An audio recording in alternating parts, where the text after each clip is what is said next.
Hello again. Well, today is a pretty miserable day outside, as you may be able to see. It's raining, but I'm here. I'm hiding in the bedroom and sharing this California wine with you from the Joy Fantastic. It's a Pinot Noir 2017 from the Santa Rita Hills.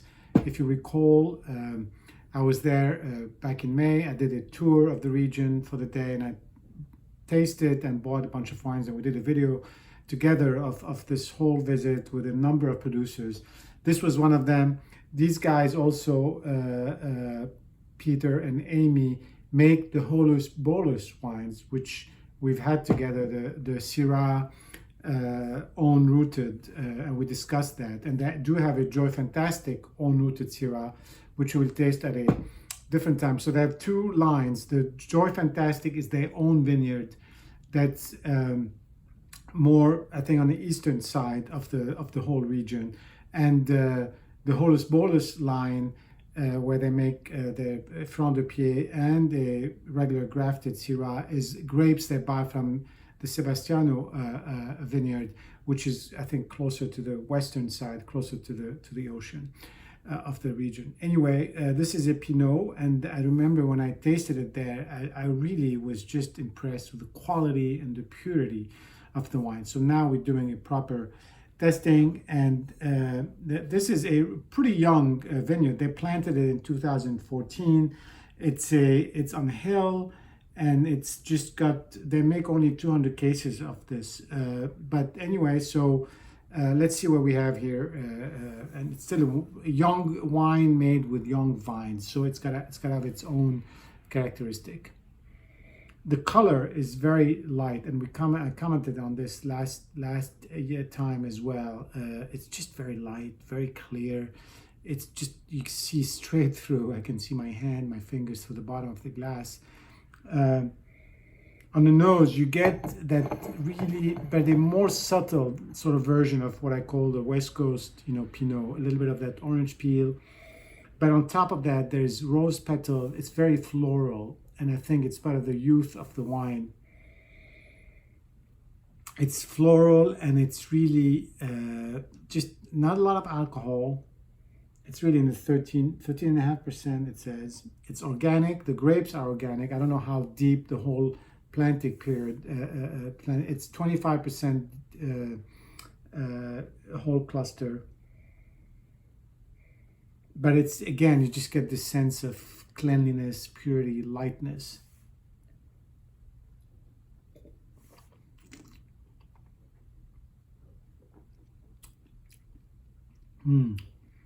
It's really just a charming wine, really easy to drink, very light, not light, I don't want to keep using light, sort of, I would say maybe pure.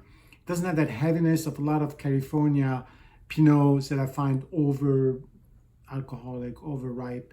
It's a little closer to like a Oregon Pinot in taste, because it's got the lightness, but it also has this floral and the citrus, fruit in it. Maybe over time it would develop more complexity, like a Burgundian Pinot. We don't know. I think we need to, wait. Or I can't really buy older vintages because, as we discussed, this hasn't been made for a very long time. But this is really just, if you remember, I met these guys.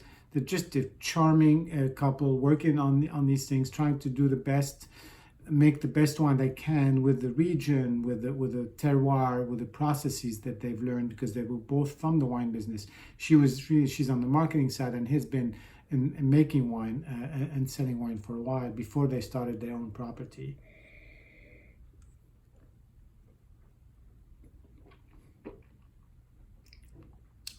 Really easy to drink. It's got a little bit of salinity, which I always find beguiling, I guess, even in Burgundy wines. And the finish is just very subtle. Not a big finish, but it's got that sort of a little bit of viscosity on the finish, a little bit of flower. Again, it's more flower than fruit at this point in time, which is going to be fascinating to see how it evolves over time. I'm going to buy more of the 2018, and then we'll see, maybe over time how that develops. I have some more 2017 as well. the property, the company is called Black Sheep Finds, and they have the Joy Fantastic and they have Holus Bolus, which are the two different lines. Cheers, and I hope you enjoy the holidays coming up. We'll try some interesting wines as well and see if we can share them with you. See you.